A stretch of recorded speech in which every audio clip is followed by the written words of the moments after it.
My name's Graeme Stephenson. I was born in 1960 in the month of August on the 30th day. My place of birth is a place called Hartlepool in England. I emigrated to Australia, to Whyalla in 1969. So I've been a long-term resident of Whyalla for some time. My father's name he's deceased now, is John Ronald Stephenson.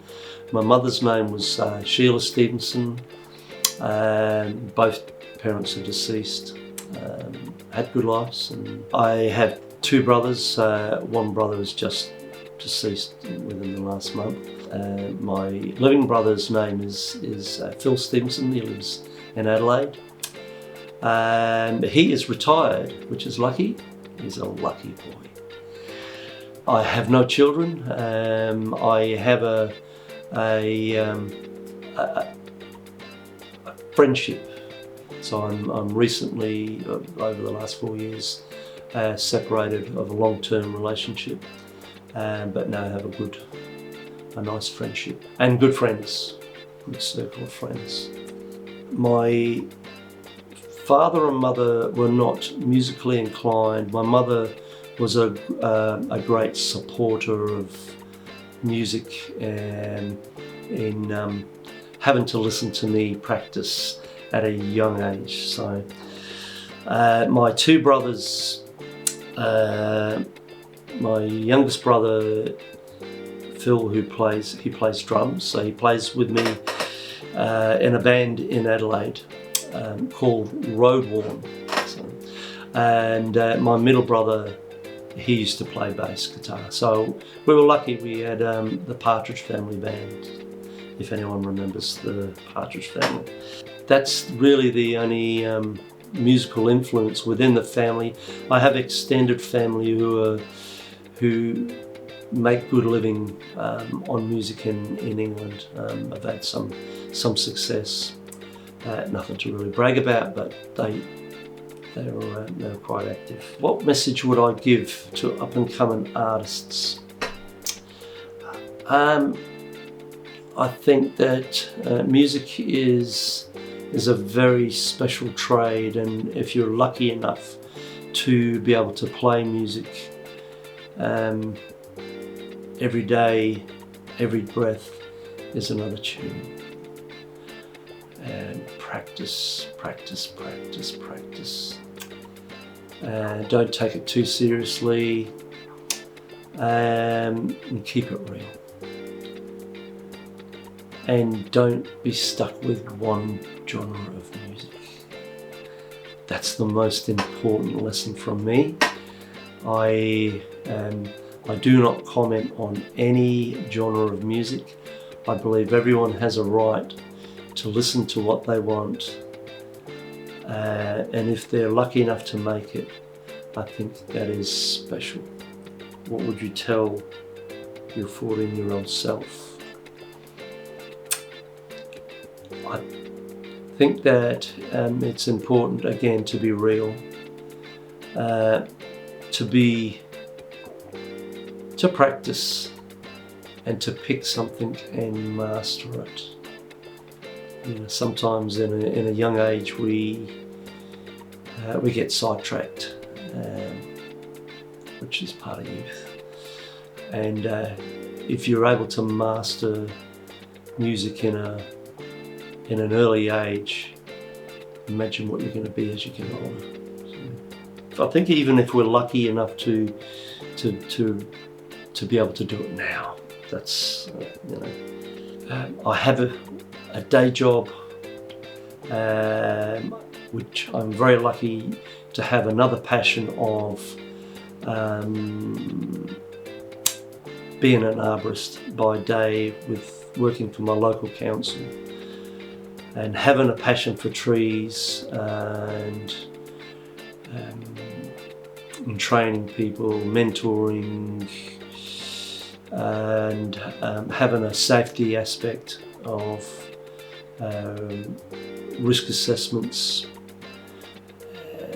making sure people don't die from trees, because sadly people think of trees like sharks. When a shark bites someone, everyone wants to kill a shark. And that's the same with trees. So my job is to protect people and to protect trees and give the world oxygen. So, and I love that job. Even though I'm getting close now to coming to the end of my time, where I'm mentoring people to take on the role of databasing trees in Whyalla, so that we have good, safe outcomes. So I've been working within council. I started in 1990, where I was made redundant from a company that serviced BHP in the early days within Whyalla. I was made redundant. I was fortunate enough to get 1 year of where I programmed my band's music, so I could become a one-man band. And then I had to have a day shift job, so I thought, well, I need to have a day shift job. That's it, because I want to be able to play music on weekends. So. And so I started in 1990 within a Parks and Gardens role, and then was groomed into becoming a coordinator. And then that role was changed where I became an auditor, which I've sort of kept that through all the nasty COVID times, and which I was lucky enough to be able to work because of essential services. So, as well as coming home and streaming when they're coming from work and keep everyone in a good, safe place. So all up, I've been working within council for about 35 years. I did have a break for about 2.5 years where I worked for Music Corner. But sadly, like Music Corner and Whyalla wasn't. Music stores don't really cope real well with our change of lifestyles and the demise of music, live music around the world, because it's something that's happening everywhere. Do I play an instrument? Where do I start? So my main instruments that I like playing, it's always been a passion, is my main one is guitar. I play keyboards, bass guitar, some wind instruments. I play drums and vocals. Sadly, I had to become a vocalist because it's very hard to keep singers in bands. Sometimes it's always been a passion for me to be able to do both, in playing guitar and singing. Then you're self-sufficient, so which is an absolute bonus. Yes. So, stemming from me learning to play piano and keyboards, I learnt to program music. So sometimes I help people in their original music. They'll send me music files, especially of their live recordings, and then I'll put a whole band behind them and have a full productive track that they can use as a demo. Yep. So, and I've learnt to do that through actual programming music that's associated with my one-man band. So, and that's been the bonus, I think, with being a one-man band, because you're playing with backing tracks. Some people don't cope with that, but when you've done it yourself, that's the challenge for me, that I actually was able to make something sound live-ish and be successful with it. So, and it is a little bit of a rare thing now compared to where other duos, they just have an acoustic guitar and a stomp box and then a singer. So I still have that full production, even though I do strip it back to the basics and just have acoustic guitar and a stomp box and play bits of blues and rock and roll, whatever people want to actually listen. You've got to keep me busy and interested. I stopped counting how many songs I know quite a number of years ago. An example so I'd go and play music in a restaurant, and it's really related to, say, like your Mother's Day and St. Valentine's Day. That's all about love. So I have 600 love songs that I can play all the chords. Sometimes I have cheat sheets for vocals, because you can't remember all the lyrics. And then, my normal pub gigs, it's up to something like 800 songs that I would have, and these are all the songs I've programmed as well. So it's I spent a lot of time on the keyboard behind me doing all the individual instruments. So and then I do a lot of different genres. So I do a blues show, so there's probably some like 300 odd blues songs I do. Some heavy metal. Again, if I can sort of go out and cater for different people in a night, then that's special. So, hobbies. So I have quite a number of hobbies. I have, which it comes into, I suppose, an area of what I call micro businesses. So I have a hobby of lasering. So I do a lot of lasering on different things like guitars, and your chopping boards and doing all that sort of stuff, and pictures of relatives and stuff like that I try to.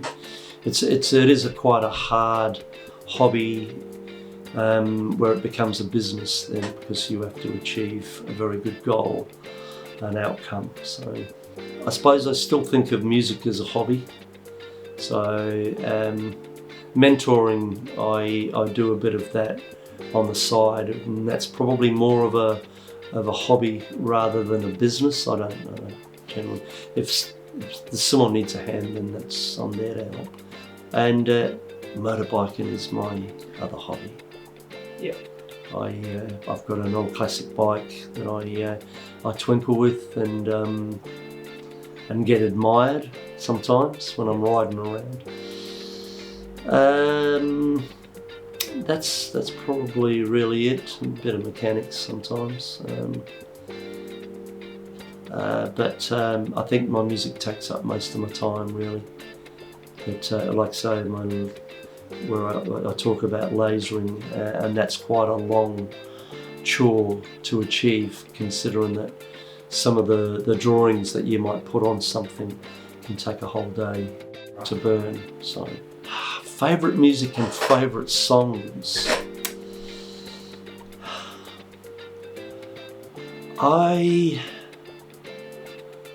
suppose you're a big fan of the music that you, as a youth, you were brought up with. So there's a combination of 60s and 70s, I suppose, that really gave me those building blocks to become a guitarist. I think growing up with bands like Led Zeppelin and the challenge to even be able to play or sing Led Zeppelin and all those great bands. There was such a great music scene in those times. So and I started probably at the age of really 10 years old, where I just put my head down and I learnt guitar myself. I had some lessons by a local music store. He seemed to see that I was going in and checking all the instruments all the time, and he could see the passion. So I did some lessons with him, and I was fortunate enough to continue on with lessons, even though because I could play guitar. The guitarist of the day, who played in a band called Lloyd Leisler, which was really big in Whyalla in the early days, he made me jam while he did all lead guitar. So I learnt a lot of, even though I was paying him, so it was a very small amount of money, but I gained a lot. He didn't show me anything, he just played, and I was just wide-eyed, and I couldn't believe. The 70s and the 80s. But again, I think my idea of music is not to be critical of different genres. So I've been fortunate enough to pick up even today's music. I hear something, and then I get on my computer and then I program. So that's really been the driving force in what's helped me today. So I get asked all the time, what's your favourite song? And because I've, I suppose, so overdriven with music in performing and learning, that's been burnt out of me. I don't have a favourite song. It just doesn't come into my head. It really doesn't. And I get asked all the time, can you play your favourite song? And I go, I can play something I can play really good. Yeah. This is my favourite at the moment. Yeah. So that's it got really burnt out of me. I just can't really think of something that I'd say, oh, this is my all-time favourite, because there's too many, I suppose, and I just, I think of music as my family, and I just don't pick one little kid. Don't pick favourites. Yeah, no favourites. Food. I just like eating.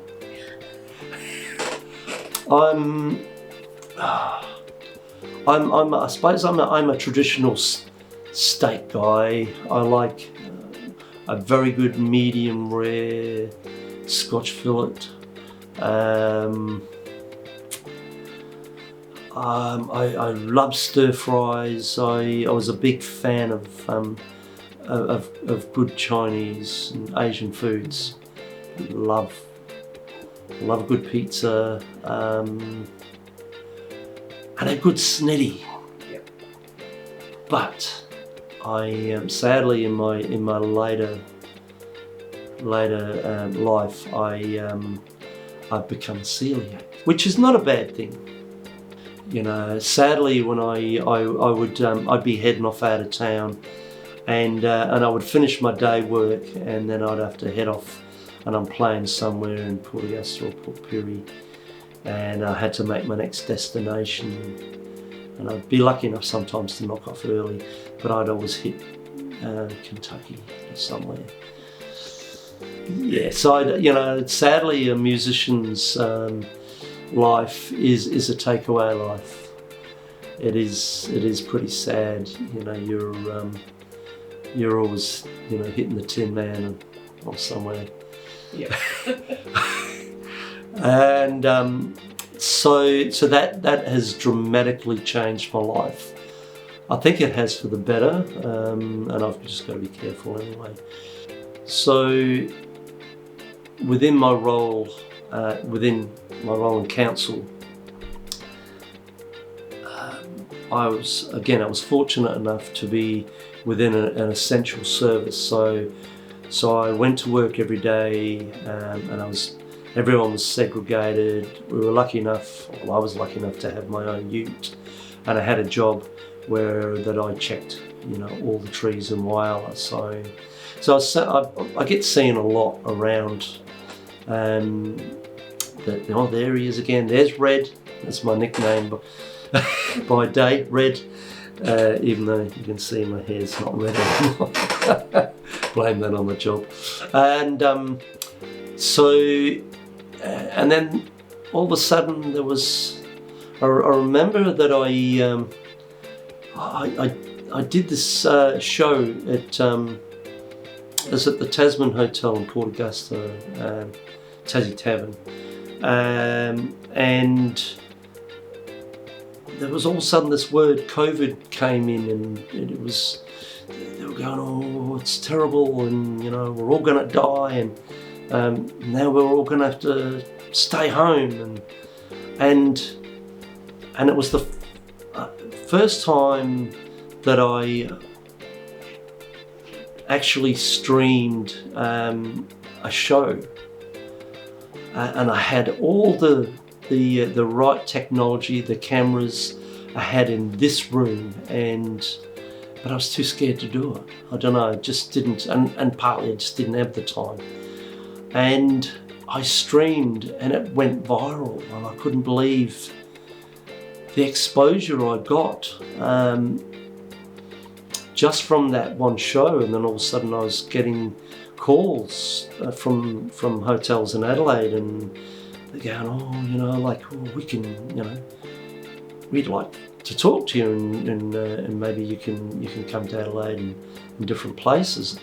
And from that day and the next day, I actually went. I actually streamed, and I streamed every day through COVID for 1 hour, and it just went crazy, and I was getting good tips, which sort of helped in the payment of internet services, and there's a lot of software that you use associated with that to have that professional streaming sort of setup. And it just continued from there, and I think I'm into 5 years. I slowed it down because I would come home, have tea, and then I streamed for 1 hour between 5 and 6 o'clock. And I had a different t-shirt on every day, and everybody commented on it. And I had actual people sponsor me where they were sending me t-shirts. That was very good. And it was interesting, so it wasn't just about the music, it was what I was wearing, which was a bit weird. And then it's continued on. And then I had promoters, so I've still got some promoters who helped me out in different countries. And I dealt with a number of companies, production companies in America, who helped me with my streaming in Los Angeles. So I had some really good contacts with recording studios, people of quite a high level, which I never ever thought that I would ever have contact with. Songwriters who write songs for Cher, and sort of that caliber. I think, wow, these people are talking to me. They watch me, and then they talk to me afterwards. So I was very lucky in that, and that's continued on. So some of these people tour, and they've asked me to tour with them. So again, I'm fortunate enough, rather than just being the local musician, I sort of get out and do some of that stuff. It doesn't happen very often, and I've continued on, and it's quite healthy. So At the moment I'm looking at doing some remote battery operated streaming, so that's interesting, that I can just go on some remote hill somewhere on the end of a jetty and then stream for half an hour or something like that. So, but it's streaming has kept me sane, but it has helped me keep other people sane, because I had a lot of contact with people who were locked away in skyscrapers, who could not leave their house. So I was very, very, very happy to help people get through their day, and they look for, and still there's some people in America who are locked away, mainly probably sometimes due to older age, that they connect with me and they're constantly asking me, you know, are you on this Sunday, this Wednesday? Are you doing a pop-up? When are you doing a pop-up? And Yeah. it's lovely. It's lovely. So I have a modern day pen pal friendships with quite a number of people. Very, very fortunate, and I'm stoked that I got through COVID like that and helped a lot of people. Yep. And I got some recognition through council. So I got some Australia Day honours through that as well. So I was recognised through the council of a citizen award. Yep. So that was nice. Yeah. Very nice. So, not that I look for it. It's not. I'd sooner just help people. That's the main thing. So, and then also, it's my streaming side has helped, where I get people come in and they'll come in and I have.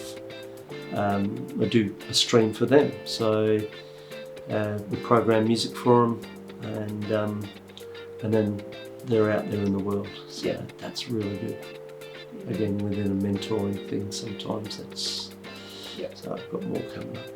I was doing some programs with some mental health people in America, and I donated my time. So and that was up to 20,000 people watching me, because I just gave the time to help in that cause. So that was incredible.